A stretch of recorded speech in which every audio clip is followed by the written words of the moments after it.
Welcome to the Possibility Hub video series. I'm Carol Talbot, the creator and founder of the Possibility Hub, an advocate for awakening, encouragement, and creating opportunities for an expansion of awareness and consciousness. In this episode, John Paul Fischbach looks into his shamanic bag to discuss soul retrieval, what it is, why it's important, and how it works. Hello again, John Paul. Long time. Hello. And Yes. today we're going to talk about, in this episode, soul retrieval, which we hear a lot about in shamanic circles, and maybe people aren't aware of what it is, why you might need a soul retrieval, and from a shamanic perspective, how it actually works, how a soul retrieval would take place. So I'm just going to hand the baton over to you on that. Well, I think the place to start is to talk about the two kinds of soul retrieval work. So one is a situation that can happen in your life where at a certain age, there's a division. So let's say, typically it happens in a situation of abuse, physical or sexual abuse, where there's a split at a certain particular age. So a young child. And the contract that you make to be on this planet is to pursue some particular lessons. So when something unforeseen like an abuse happens, there's a part of you that separates, and it's a protective measure that separates and says, wait a minute, this isn't what we agreed to. I'm out of here. Or I don't want to go further in this. So sometimes there's a soul retrieval that's an integration. So you would know that from NLP work. Yes. Where you have two parts. So that's the kind of the same idea, that you're looking for that part, that age. So if there's a dysfunction in your life, typically there's an integration of parts of a soul that have to happen. But what I'm more familiar with is where you get these fragmentations. So let's say that you've had the abuse, sometimes it's addiction, you've had a near-death experience, maybe intense rejection, or you have an abandonment issue, or you've had a particular shock. And there's just a piece that gets separated that says, wow, whoa, ah. So again, to avoid feeling that intense emotion and that intense pain, a part of the soul just splits off and it just hangs out somewhere. And depending on how big a piece this is, sometimes it's guarded. So you might have a guardian that's installed that's protecting that from coming back, because the soul piece is saying, I'm staying out here. I don't like what's going on over here. I don't want to get hurt again, kind of thing. Yeah. So I'm going to hang out over here. Yes. Yep. It's a whole protection thing. So the experience when you sign up as a shaman, it's kind of one of the standard things that you do. So you do the psychopomp work and help spirits move on. You do ceremony work. You run sweat lodges, things like that. But soul retrieval is another one of those basic skills. And it used to be as simple. I mean, back in the day, if you fell off your bicycle, oftentimes a grandmother would grab you and she would whisper a little prayer into your soul to say, that's okay, you don't need to separate, it's just a little accident, it'll be okay. So she reassures the soul to go, nope, don't, that's not worth splitting off. So it used to be very common, an understanding that your soul was a multi-complex thing, and little pieces would split off if there was some sort of trauma that happened. So what I was trained to do is you enter an altered state. So I use drumming, and I go into a lower world journey to hunt for the pieces of your soul. So I start wandering around in your lower world, and I look for objects. And it's quite fun usually, because the objects can be anything. They can be a little doll, they can be a hair bow, they could be a particular sweater or jumper. Oftentimes I find a hairbrush, but that's a common one. And I find these and I put them in my basket in the vision, and then I bring them back. And then my job is to just surround you with as much unconditional love as humanly possible, because things aren't going to come back in a lack of love. So I encourage the client to start opening their heart and welcoming these things back, welcoming wholeness. So it's a bit of self-love, but then I just pump as much love into the person as possible and surround everything with love. to integrate these pieces back, to bring these fragmented aspects back. And then traditionally you blow them into a particular part of the body. So you ask the hairbrush, where does this need to live? And it might be a shoulder. And then that's of interest to the client, that the symbol or the whatever form it takes is a hairbrush. That may mean something, it may not. And the part of the body that it goes back into may mean something and it may not. And then it ends with a huge, self-love and big hug and rubbing those parts to integrate them. And sometimes if it's a particular wound, then there's instructions that you have to treat it like a wound, and you have to put a bandage on it, or you might have to put a piece of cloth around it or a scarf tied around it for a couple of days to get this thing to integrate. The important thing really is that you're welcoming it back. And there has to be a little agreement, because this piece left because something traumatic happened. And it's not going to come back unless you promise that you're going to look out for this, or that you're older now and you're wiser now and this probably won't happen again. But it's saying, I'm not coming. If you're going to do this again, I'm not coming back. Yeah, so I think one of them, having had a sort of, maybe a disagreement with a friend, that friend's not going to come back unless there's kind of like forgiveness, apologies, and hugs all round. And it's like, okay, let's put that behind us. Let's start again. Let's be united again. One of the most beautiful soul retrieval integrations I got to see was with a Bwiti shaman from Africa. And the shaman was working with a guy who had an addiction issue. And so when he went on the journey to find this part of the soul was really angry and said, I need to have a conversation with this guy. So the shaman facilitated this conversation with the guy, and the soul said, look, we have a lot of beautiful work to do, but you chose to go with drugs. That's not on. We can't do our work. And it was really angry, and they had this beautiful conversation. And the soul said, look, I'll come back, but you have to promise that we're going to do our work to bring love into the world.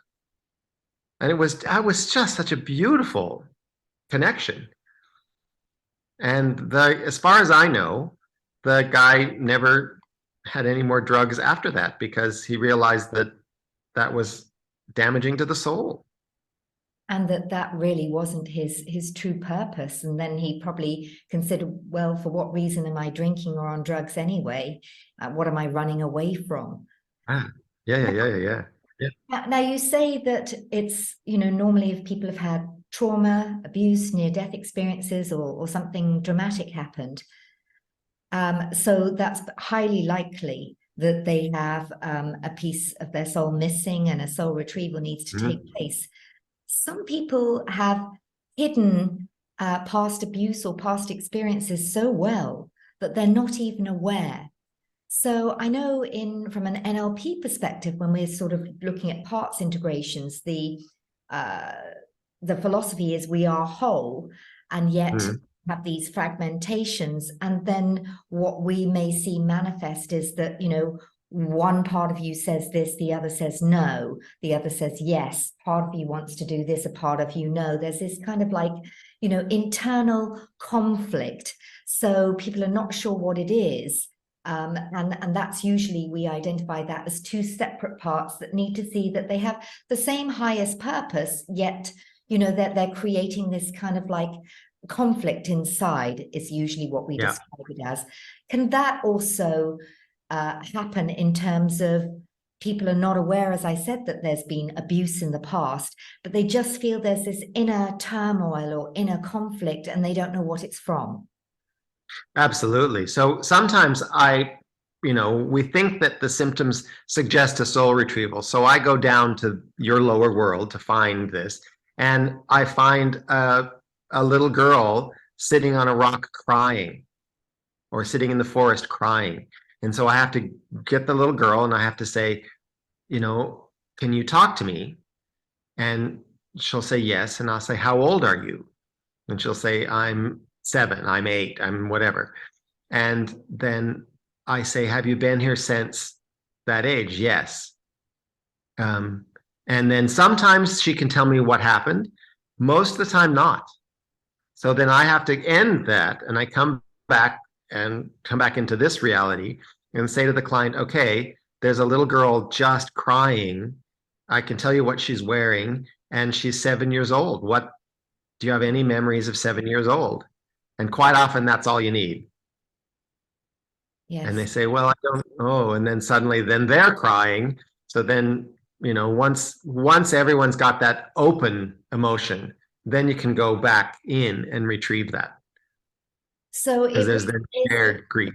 it's a participative experience with the person who's having the soul retrieval. Okay, and like in that example, it was just one part of the soul. Does that also link in thoughts that were coming to mind that is it a soul retrieval, or are there entities or something like that, or is that going into a different area? No, no, not entities. The only time I've ever encountered any kind of like entity is that piece of the soul has been willfully separated and given to a guardian. So there was one time that I went in and I could see this egg. It was like, do you know what Ukrainian Easter eggs look like? With No. they're all painted in Oh, yeah. incredible designs. But yeah, so it was a Ukrainian Easter egg, and this person had a Ukrainian background, and the egg was being guarded by a dragon, and there was no way I could pick it up. I saw it. It was like, no, you can't have this. You can't have this. So again, it was, I have to get your permission. You have to give me permission to get this egg. So in that instance, I'll say to the client, okay, we've got this Ukrainian Easter egg, but it's being heavily guarded. Can you give permission for me to have it? And then the dragon moved off to the side and looked down and said, all right. So I picked up the egg and brought it back. And that was significant to the client because it was the death of her grandmother.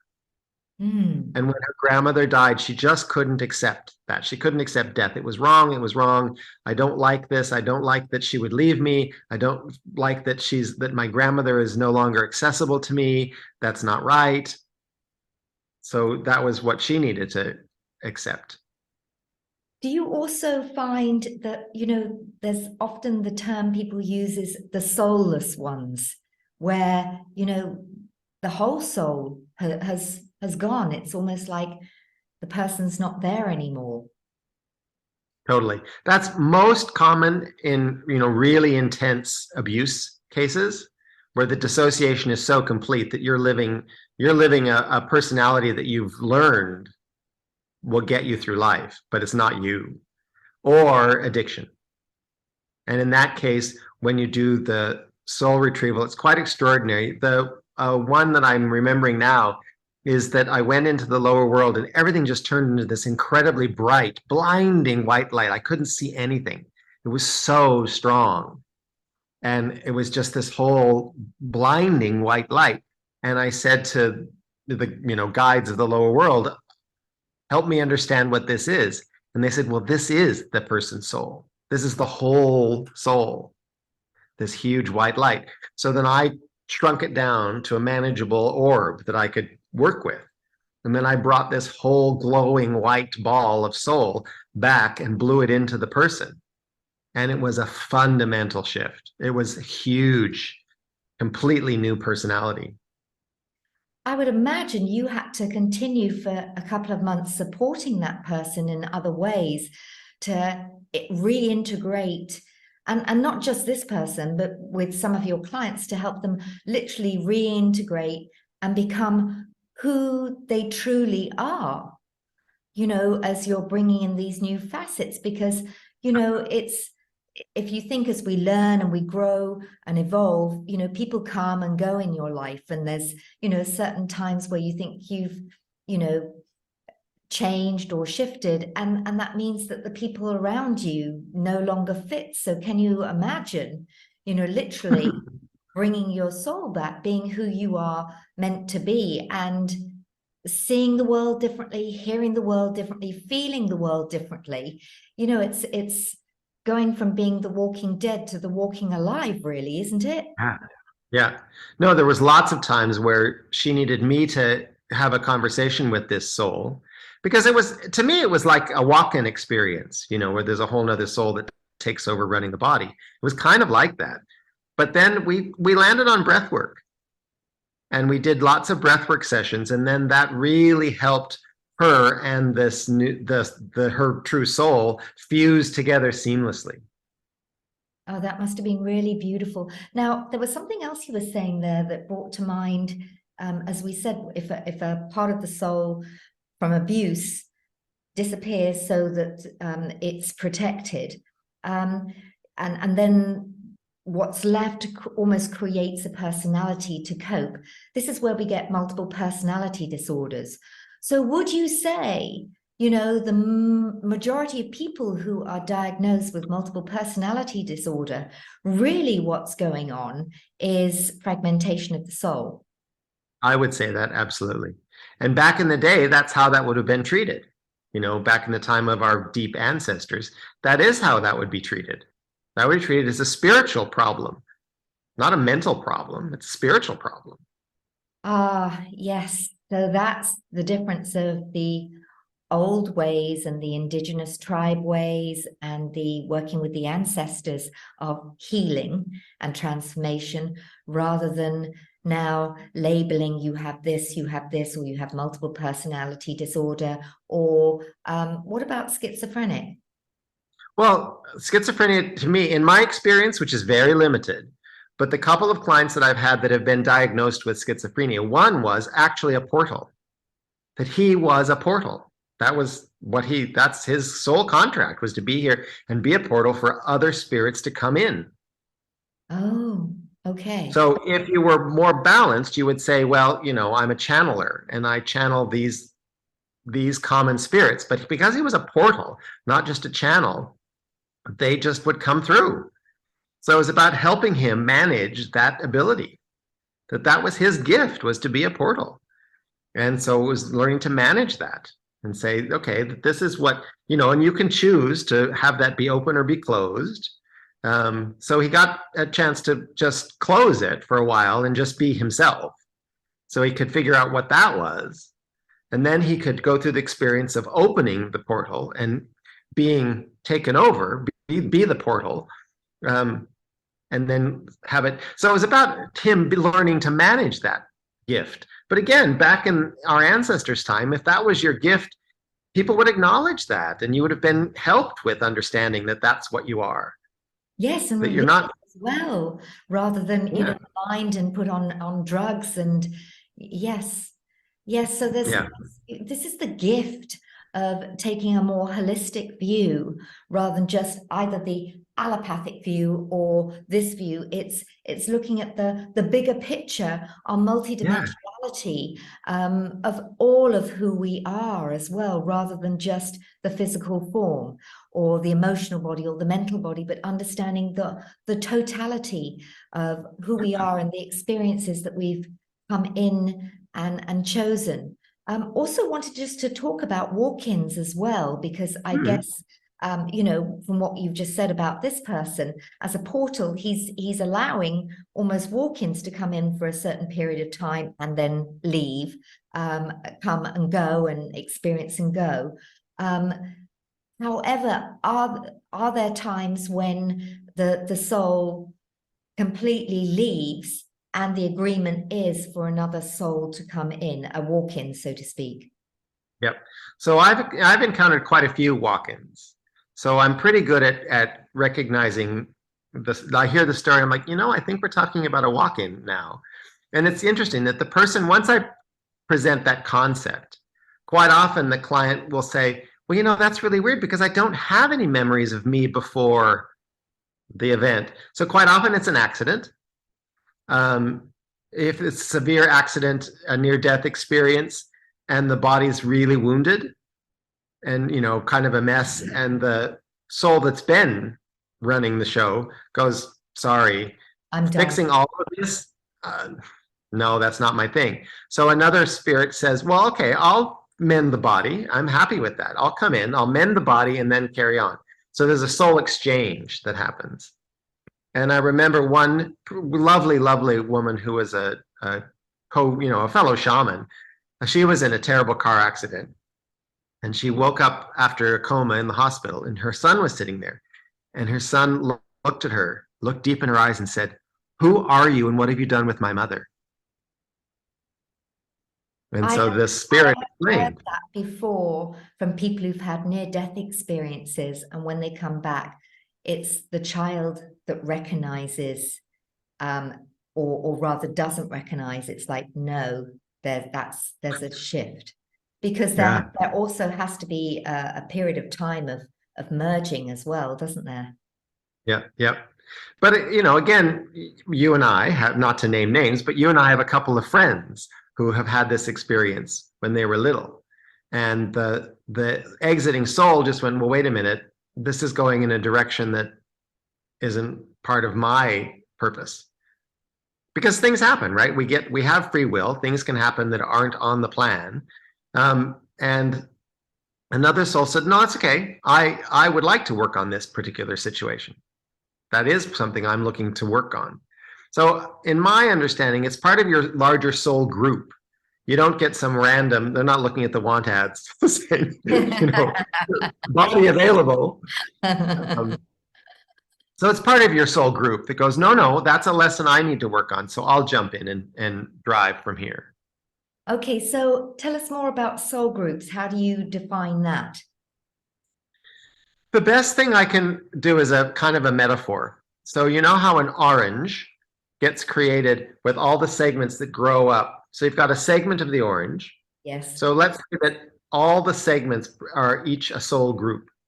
So there's the whole unity, the whole orange, but then there are all these segments. And as the orange grows, more segments come in. So there can be more soul groups that are part of this big unity. But then if you open that, there's all those little juice sacs. Yes. And those are all little souls. So they're bound together in a soul group, but there's many little individual souls that are within there. And all the lessons that you would need to become a creator are housed in the big orange. And let's say you're working on a particular, all the people in that group are working on unconditional love, or they're working on manifestation of form, or they're working, so each group will have a particular thing that they're going to become absolutely perfect at. So if we're saying I'm all about, understanding unconditional love, then every one of those little juice sacs is working on one of the lessons of unconditional love. So that once everybody gets all those lessons, then you've got that whole segment that says we're now, our unconditional love soul group learning is complete. Isn't it wonderful when you start to consider our multidimensionality and the connection that we have, and to embody more of who we truly are? That, we're not single, separated beings. We are, multidimensional collectives, and, nourishing ourselves with the wisdom and the learning from the collective. It really, and even with what we're talking about today with soul retrieval, bringing those parts together to be more of who you truly are, to embody your full self. Yeah. And you share, I love the stories you've shared of the watching the shaman in Bawiti, and with this guy, and the soul saying, having a little bit of a tantrum and argument, and I'm not coming back unless you change your ways. What are some of you said this is one of the first things you learn in shamanism. It's in your toolbox. It's one of the first go-to work. If you're going to work with somebody, it's like, well, let's get all the parts together, let's get the whole soul here. So what have been, in all your years, some of the really impactful ones? I mean, I love the story of where the soul wasn't there at all, and you had to compact the light to bring it in, and literally bringing someone back to life. Give us a couple of other wonderful examples that have been such a, you've seen the light go on in people just so beautifully. The one of my favorite things is when you get all the pieces together. So in a particularly standard one, so let me explain. The severe traumas are rare. I mean, not all of us have severe trauma that is soul ingrained. A lot of us, it's just little things that happen. You got disappointed. I work a lot in theater. So a lot of actors who didn't get that role that they wanted, or they got rejection. there's little bits and pieces that break off because you don't want to deal with that pain. You're in a situation where you can't actually soothe and integrate the pain, so it splits off. So you've got these little pieces hanging around. So most commonly, when you've got a person without huge trauma, there's just little bits and pieces. So one of my favorites is I went down to the lower world. It was an actor, and she was just at a kind of frustration with the industry and feeling like, oh, I just can't possibly do this anymore. It's like, and it was that she'd gotten to, her little recycle bin, her little garbage bin of rejection was full. So we needed to empty the bin because in theater, as your life as an actor, you're going to have rejection, but it hurts. Rejection hurts. You can't pretend it doesn't hurt you. So her bin was just full. So I went down to the lower world, and there was this lake, and washing up off the lake was all of these bits and pieces. Broken toys, they were books, they were keys, there was a keychain, there was a rabbit's foot. I can't remember all the things, but they were washing up against the shore. The waves were bringing them up, bringing them up. So I looked at this detritus on the beach, and I started putting them all in the basket. And I got them all in the basket, and I thought, this is a lot. There was probably, a couple of dozen things. And I said to the guides down there, I said, surely we're not going to return all of these to the body. And they said, no, but you have to, they just have to be healed. So they needed healing. So I said to the actress, I said, look, there's a big pile of stuff. And she said, well, like, what is it? And so I said, well, there's this little rabbit's foot keychain. They're like, oh, I know that rabbit's foot. That was what my keys were on when I had this particular car when I lived in this particular city. And I said, well, does that represent something to you? And she said, well, that was one of the tougher times. She said, that was a time when I was trying to make a shift into doing commercial work. And it just wasn't happening. I just auditioned for everything and didn't get anything. I'm like, oh, so it seemed that was the thing. And I said, well, I think I've got a basket of all of the rejections. And she said, oh, well, let's just get rid of all of that. I mean, it just goes with the territory. So I said to the spirits in the lower world, what can we do with this? And they said, well, fling it out into the lake really far so it can't wash up on the shore again. So I just flung it really hard, all the way as far as out into the lake, and then it sank to the bottom of the lake. And the lake and the water helped integrate it. So when we came out of the session, she said, oh my God, I love being an actor. I'd forgotten how much I love it. I just love doing this. I love the work. I know this is my gift. It's so good. I just feel that that's renewed now. My love of the theater, my love of acting is renewed. I don't know what we did, but I feel like I just want to go audition again, and I want to keep doing this. I'm like, well, wonderful. And I love the metaphor of, the bin is full. And it kind of brought to mind, Carlos Castaneda in his books talks about his experiences with Don Juan Matus, and they talk about recapitulation, that when you have an experience with another person or certain experiences, that experience and person takes energy from you, but you're also it's vice versa as well. It takes your energy and you take its energy.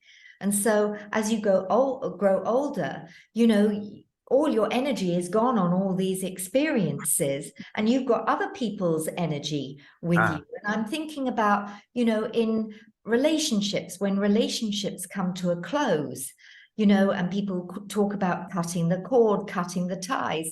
But again, if you've been in a powerful, intense relationship, your energy has been invested in that person and vice versa. So this also brings back to reclaiming, all the missing energy, emptying the bin and reclaiming the energy. And that's exactly what this client had. It's like her energy lifted. It's like, no, but I do love acting. This is what I'm born to do. How lovely. Yes. Yeah. No, it's really beautiful. And quite often when I blow the thing back into the body, there's a huge smile and a laugh that emerges, or a sense of tickling. But again, it's that sense of love. It's that sense of self-love. It's like, okay, we live in this incredible incarnation where shit happens, pain happens. So it's self-love. It's about rubbing that wound and go, oh yes, I'm sorry, that hurt. We'll kiss it and it'll be better. I mean, there was something to kiss it and make it better. Yes. That says you don't need to separate. It's okay. This just happens. So Give it some love. I'm sensing that this a soul retrieval is something that everybody should go through almost. I'm not saying every month or maybe every year, but every couple of years. It's like you need to almost like reclaim who you are, empty the bin if the bin is full. So how do people go about this? I mean, does it have to be in person?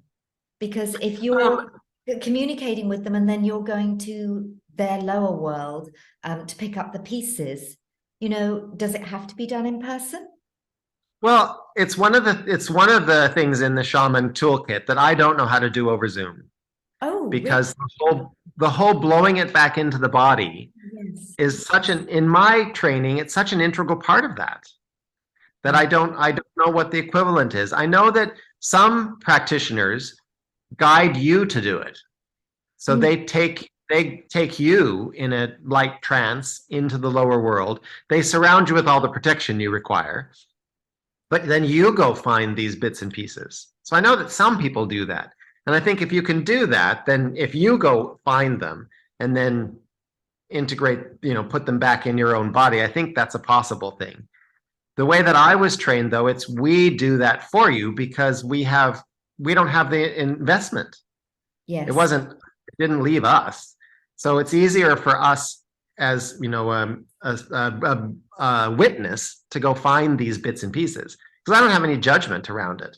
No, and also to be the go-between. Yeah. If there needs to be some negotiation to coax a part back, or like the one who was Yeah. like, no, I'm not coming. So that's a really beautiful gift to be able to offer someone to become, truly whole, to be more of who they are, less of who they're Yeah. not, and to bring all of their being back into the present, to live more fully. What a wonderful, wonderful experience, John Paul. Yeah. So Yeah. thank you for sharing. Is there any Hmm. advice that you'd give to people in terms of the way that they would look at themselves in terms of identifying, I think I need to, have a soul retrieval and start bringing more of myself into my being? I think it's any of those sensations you have that says I can't, is that kind of the bin is full. Like, oh, I can't do that again. I can't possibly do one more of, I can't possibly put myself out again. Then yes, then there's obviously some work that needs to be done. And if there's blackouts, if you have a blackout period where you're like, I can remember a lot about my life, but in this period, I don't know, or there's oftentimes it's a particular grade. So in recapitulation work, one of the things that you do is to say, let's start going through your childhood. Grade 1, who was your teacher? Do you have any memories? And you go through and there'll be a blackout period. You're like, wow, grade 5, I don't remember anything. Probably there was some little, and it could have been a little trauma. It's pain avoidance is why this happens. Yes, and So interesting you say that. Again, in the darkroom when I was going through recapitulation, it was actually quite strange that towards the end of the experience, when I thought I'd been through everything, certain people or situations would come into my mind that I couldn't believe that I had actually forgotten. And I couldn't believe that that person had not come up sooner because they had played such a pivotal role. And it was really digging the depths. It was almost like those experiences said, okay, we'll come back in now, to be cleared rather than they'd been really pushed aside. So that was very insightful and quite incredible to me. And even now, a few weeks out of darkroom, experiences I'm reminded of that had been completely out of my awareness, completely. So yep. So yeah, there's a little fragmentation that happened. So recapitulation work is soul retrieval work, yes, soul integration work. I know that for me, one of the things that Iboga does for me is that integration piece. So very similar to what you said. Sometimes in Iboga, Iboga shows me images of people or moments and runs a little film and going, can we let go of this one? Can we integrate this one? You know, are you okay to? Yeah. Yes, yeah, that is very true. Iboga is such a, I always look at it as a complete mind defrag, you know, and emptying the bin, a big empty of the bin. Yes, that's what I. Yeah, so I think that we all need to do that. I think whatever method works for you, I think in terms of spiritual well-being, you know, you need to empty the bin. Yes. So it's an important, I mean, it's part of spiritual well-being, spiritual upkeep. Because where does that energy go? It's just hanging around. So clear it. Exactly. Even from a feng shui perspective, if there's clutter internally and clutter externally, I mean, the two mirror. So it's clearing space. Let's leave it. So John Paul, once again, a wonderful conversation. How do people get in contact with you? The best way is through my website, which is eagleheart.com.au.